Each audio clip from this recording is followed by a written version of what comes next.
Hello and thanks for checking out ChartGuys.com. We're proud to be one of the most successful technical analysis communities online, teaching you the skills to become a more confident, effective, and informed trader.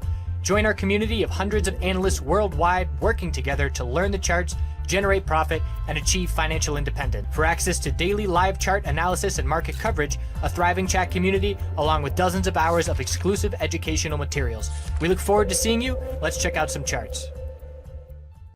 Time to check in on the commodity space. We'll look at the dollar, gold, silver, miners, oil, and natural gas on the daily and weekly time frame. So the dollar lost the daily uptrend, and it's been in a pretty hard pullback ever since then. The daily RSI is on the verge of oversold. When's the last time the dollar has been in oversold conditions on the daily time frame? And the answer is down at our bottom back in February 2018. So we're talking now over a year and a half where we have not seen daily oversold RSI, and we can look back historically and see that we've seen some bounces from just around this level.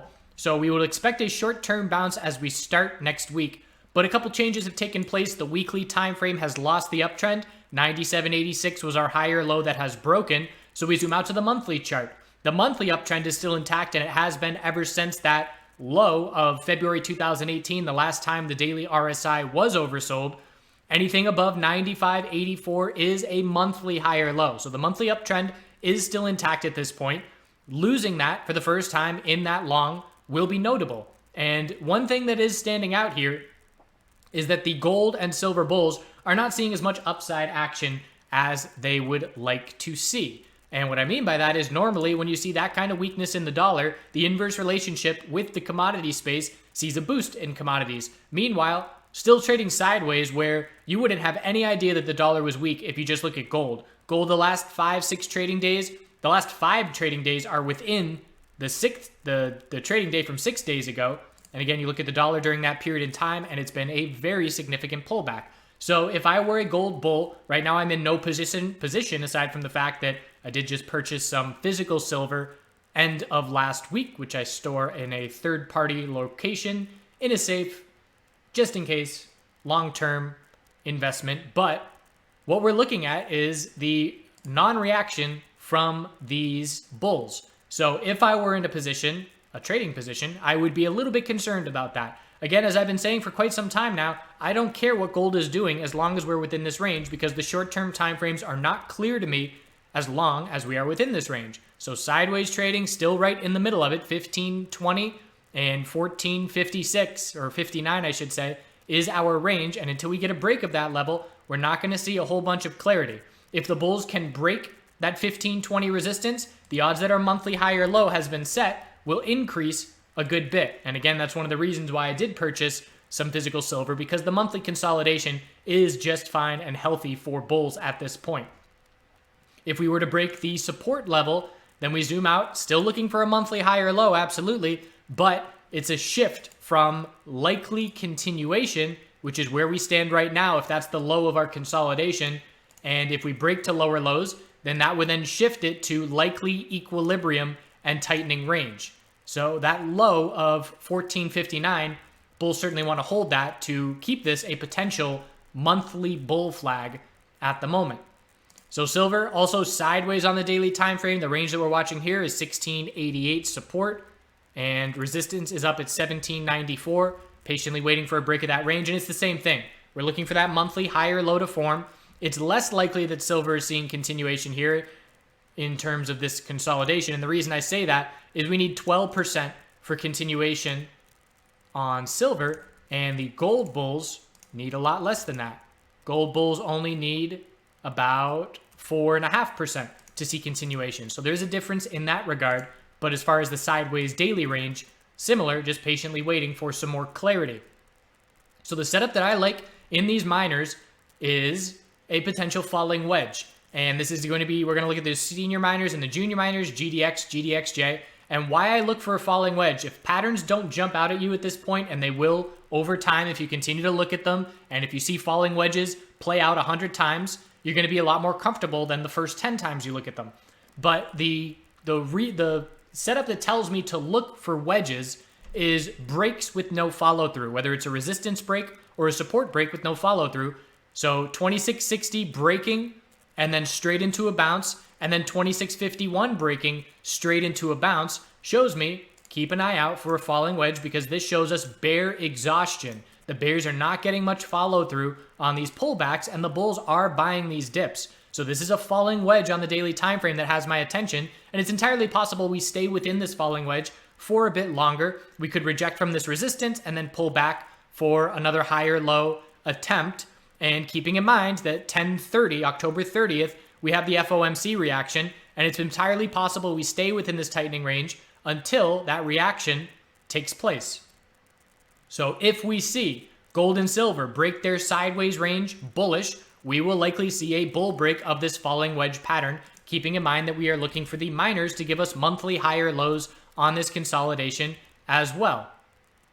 And a very optimistic bull would look at this as the potential of a cup and handle pattern. The psychology is there. The highest price that we've seen on GDX in the last 5+ years is 31.79. Resistance after 31.79, fairly limited. There is no clear resistance level. We would then be looking in the upper 30s from previous support, then resistance, and then up into the 50s. But the bottom line is we rejected from that resistance. We got up to 30.96 and then pulled back, and the bulls are hoping that that is a handle forming on a cup and handle pattern. It's the inability to break resistance, consolidation, and then looking for that follow through. And if we condensed it down here a little bit, perhaps the 2-month time frame, and even a little bit more than that, let's go to the 4-month time frame. It's just a little bit more of a cup here, a little bit more condensed and easy to visualize. And if we break that level again, that is opening up some nice space for these bulls. So we could see another miner and gold run. We would want to see the dollar lose the monthly uptrend, and we would want to see the S&P 500 break its weekly uptrend bearish if this were going to play out. Looking at GDXJ, everything that I just drew is the same here. So lower lows with no follow through. It's a falling wedge on the daily time frame. We're looking for a monthly higher low to form. It's not the same cup and handle pattern in the sense that here's the 4-hour chart. 52.50 was our resistance, and we only got up to 43.10. So again, we got close, but not really. No, we didn't get close. If we're going to compare in terms of how close we got to resistance, we were still 22% away from the top of this move. And again, this is why I've been focusing on the senior miners more than the junior miners. The senior miners got within 7%, or maybe even less, 6-7% of a bull break, and that's a lot different than 21%. So I anticipate that if we are going to see the sideways gold range break bullish, the falling wedge on these miners break bullish, and this monthly cup and handle pattern break out, the senior miners are going to break their resistance much sooner than the junior miners would and open up into that space with a lack of resistance. So my focus is on NUGT, GDX for that reason. And this is a bigger picture setup where we've just gone through all the little pieces that tell us what to be watching for. And now for the next, 2 to 4 weeks, this is something that we focus on. And we can there's a number of ways we can do this. We can wait for a bull break on this daily falling wedge pattern, or we can try and establish positions slowly, put a stop loss. I would want to put a stop loss a bit below this support, because again, the last thing we want to do is get stopped out right before we bounce, because we are dropping to lower lows on these pullbacks. But my strategy will be to wait and be a bit more patient. But this is definitely at the top of my attention for a midterm trade to be watching over the next couple of weeks. Moving on now to oil. Oil is a tightening range where we have our daily 54.91 resistance, our daily higher low of 52.36, and then the inability to break resistance by 31 cents, and now a pullback. So if we want to condense this down, or I should say spread it out a little bit, this is an equilibrium potentially forming with our high, low. Looks like the lower high is being set at 54.60, and if we pull back to start this coming week, the bulls must hold 52.36 to remain in this tightening pattern. Keeping in mind, bigger picture, oil is a potential weekly bear flag. And if I'm going to go back to that gold scenario that I just looked at, and we talked about how we want to see a weak S&P 500 for the gold bulls, I want to see, if that's what I'm looking for, I want to see oil confirm a weekly bear flag and break 50.51 support to have no support nearby and be a downward drag on the S&P 500 as well. So that's what we're watching. And if the bulls are going to negate a weekly bear flag, I need to see these bulls get into the upper $50 range to start believing that they can recover from this double bottom down at the 50/50s. Natural gas bulls holding on strong at the end of the week. Again, we're watching this inverse head and shoulders pattern. We don't have a clear right shoulder forming here. It's more sideways inside bars trading as opposed to a pullback for a daily higher low to form.